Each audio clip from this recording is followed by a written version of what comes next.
Recently, I covered the best Pokemon of every type for Legends ZA. But what are the worst ones that you could be using in Legends ZA? Today, let's talk about the Pokemon you should avoid for each type, so you can make sure to actually complete the games without struggling to overcome a single rogue Mega Evolution. While most mons in Legends ZA are actually fairly strong, there are certainly a handful that happen to not hold up among the Pokédex. With that said, let's start off with our worst normal type in these games. The worst normal type in Pokemon Legends ZA is no contest Watchog. Watchog honestly is just one of the worst normal type Pokemon, period.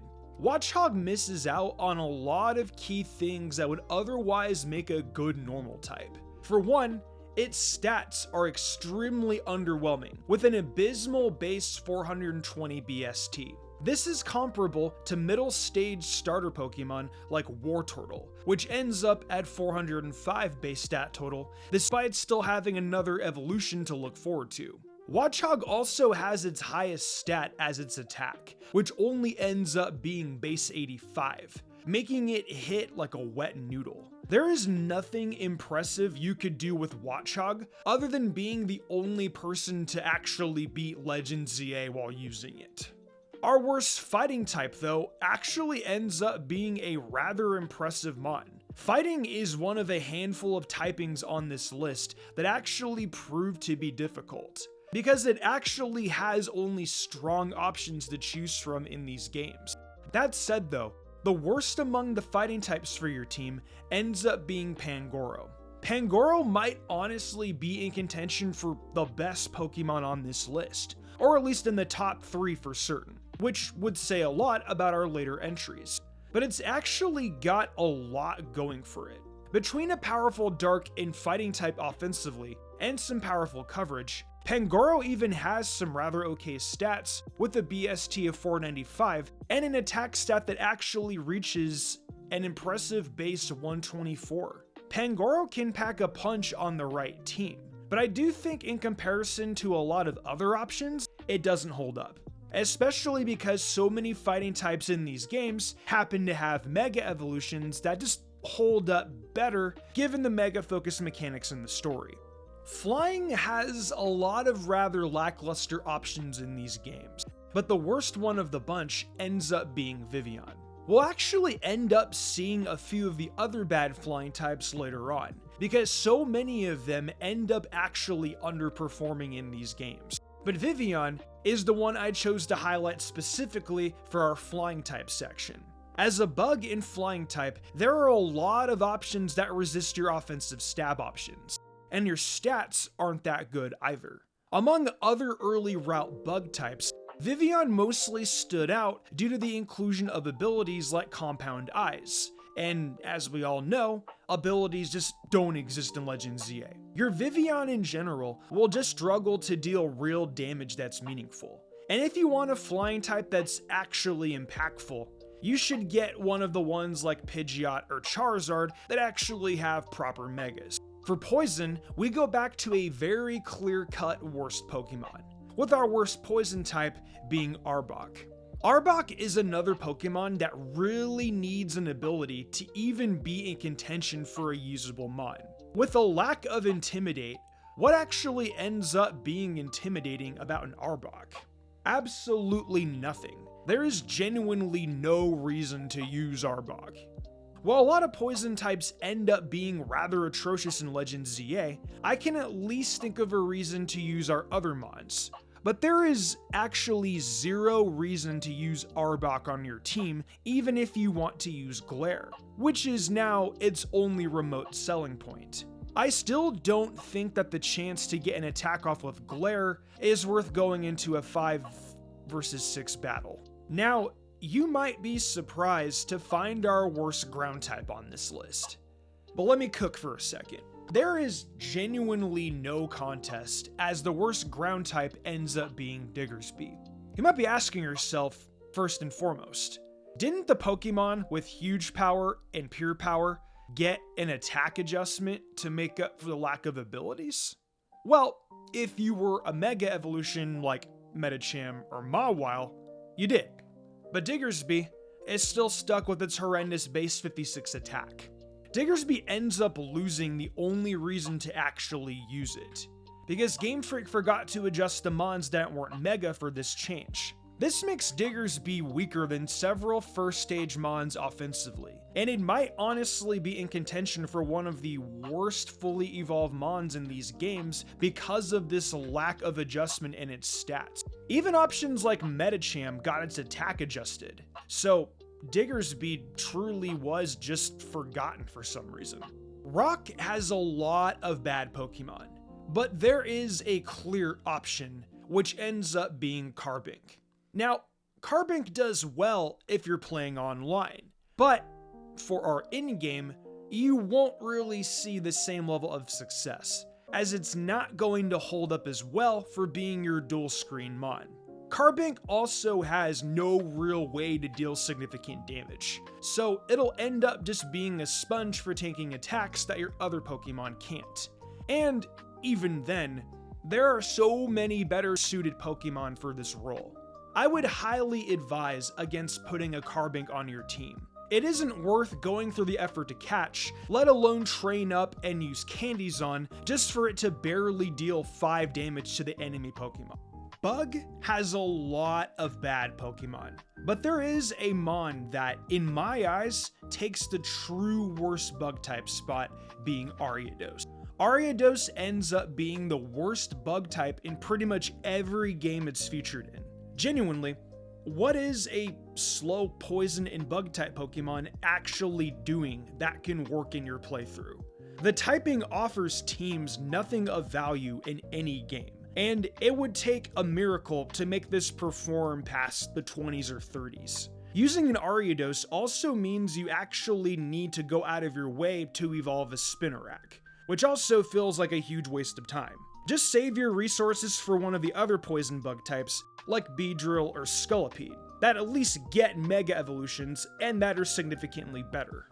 Ghost is another one of those typings that just had no really bad Pokemon to use. But if I had to choose a truly worst option, it would probably end up being Gourgeist. Gourgeist is still a rather strong defensive ghost type option for your team, and if you aren't using an option like Mega Chandelure or Mega Gengar, you could get away with this on the right team. The only problem is you're giving up on 2 of the better Mega Evolutions in the entire game, and that feels like it just isn't worth doing for the chance to use a Gourgeist on your team. While you can definitely make it work, and I'm sure people will beat these games with Gourgeist, it just doesn't compare to other ghosts. Steel has plenty of standouts for some of the best Pokemon in the game, with the typing itself just always being so hard to defeat defensively. But Galarian Stunfisk, I do think ends up being the worst of the bunch. While you could argue there are some benefits to using this, such as its ability to beat other steel types with its ground stab options, but it's just rather unimpressive stat-wise. Your stats all end up being rather terrible outside of your HP and special defense. But considering your HP is 109 and special defense is 99, it isn't exactly making up for the rest of your stats being terrible. Galarian Stunfisk can definitely be used for your journey, but I can't exactly recommend it when we have megas like Mega Steelix that share the same typing. For fire, water, and grass, I'm honestly gonna count these as one entry, because let's face it, these are basically all the same Pokemon. We're talking about Simisear, Simipour, and Simisage as the worst options for each of these typings. I genuinely don't know anyone who thinks these monkeys are worth using in any game, but all 3 of them are just outright awful in these games.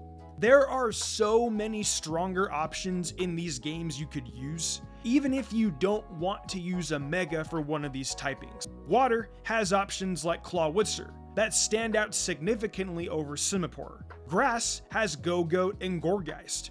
And Fire has Talonflame and Flareon that both stand out in comparison. Don't use the elemental monkeys. Just grab any other Pokemon of these types. I promise you'll enjoy your playthrough significantly more by picking anything else.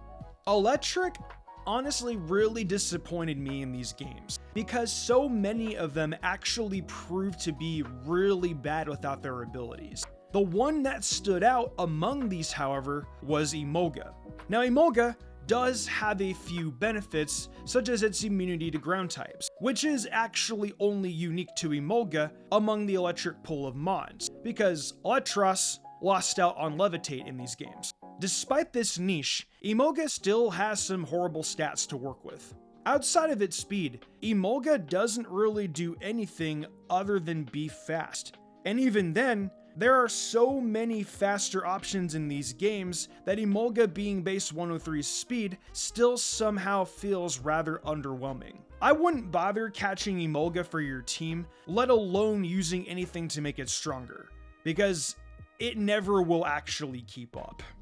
Psychic, thankfully, brings us back to a typing that has a lot of strong options. But most of these are options with Mega Evolutions that boost these Pokemon to being actual strong picks. Meowstic, however, got left out from the crowd of other strong Psychics. Without its abilities, such as Competitive or Prankster, both Meowstic forms end up being outright atrocious options for any team. Nobody should really be using a pure Psychic-type Pokemon unless it's something like Alakazam, which has a Mega, making it immensely powerful. Post-game though, haha. Meowstic also has no real redeeming qualities in its stats or move pool to allow it to stand out, leaving it in the dust compared to its other Pokemon of the same typing.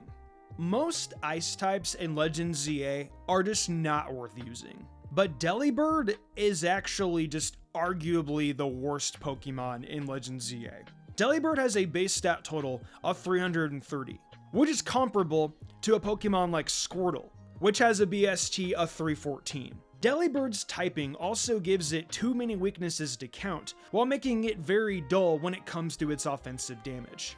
I would be genuinely impressed to see anyone who actually beat Legends ZA with a Delibird, because I cannot even pretend to think of a scenario where this Pokemon would actually give a team any true merit. Dragon has a lot of really good options in these games, and you could probably find some really good use even out of our worst dragon. However, I think Noivern happens to be the worst dragon in these games. A lot of other dragons in ZA either have Megas or something that helps them stand out from the others, such as Goodra with its very unique stat line in comparison to other dragons. Noivern happens to be another fast dragon and flying type Pokemon, which has a near identical speed to an option like Mega Salamence, while hitting significantly weaker. I could still see Noivern working for sure due to its high speed and incredible typing, but it's a hard Pokemon to justify due to its incredibly high bar to compete with in these games. Among all the other Pokemon on this list, our worst Dark-type Pokemon, Umbreon, is definitely the one that happens to be the strongest. Because Pangoro was included in our worst Fighting-type section, there was a significantly high bar for our worst Dark-type. But even Pangoro ends up still being a really strong Pokemon, as I mentioned for Fighting types. But Umbreon's an outright good Pokemon, and it's probably the only Pokemon on this list I would say I could genuinely still vouch for using in Legends ZA, despite it being the worst Dark type. Compared to its counterparts that have Megas though, it truly ends up being left behind due to the fact that options like Houndoom, that would typically be a weaker choice in most games, are so catered to thanks to the high focus on Mega Evolutions. It just barely ends up being our weakest choice. But honestly, if you still want to use Umbreon, you will actually get a ton of value out of it, unlike the other options on this list. And I promise that it is not due to any bias I might hold. It is still a genuinely good Pokemon in these games, despite my favoritism. Finally, let's go over our worst fairy type. While we already covered a bad fairy previously, I think our worst fairy type in these games end up actually being Dedenne. Dedenne is a pretty underwhelming Pokemon, even among the Pikachu clones. It's essentially just everything that made Emolga bad, but with a typing that has less defensive benefits to it due to the fact that there's no actual advantages either of these typings give each other. While it doesn't hurt either Electric or Fairy to be partnered, considering Emolga at least gets the benefit of losing its ground weakness thanks to its typing. Dedenne ends up being Emolga, but worse. Fairy also just has some of the highest competition for good Pokemon in these games, due to options like Gardevoir and Clefable just existing at all. So it honestly could never really compete with its mediocre 431 BST. So these are the worst Pokemon you could use for every type in Legends ZA. While I am sure that I included a lot of Pokemon that are objectively bad, if I missed anything you guys think was worth covering, make sure to let me know down below. While you're headed down there, make sure to leave a like on today's video and subscribe to stay up to date on future Legends ZA content. If you like this video, I'm sure you'll like the others we have coming out in the near future. With that said, I'll see you guys real soon.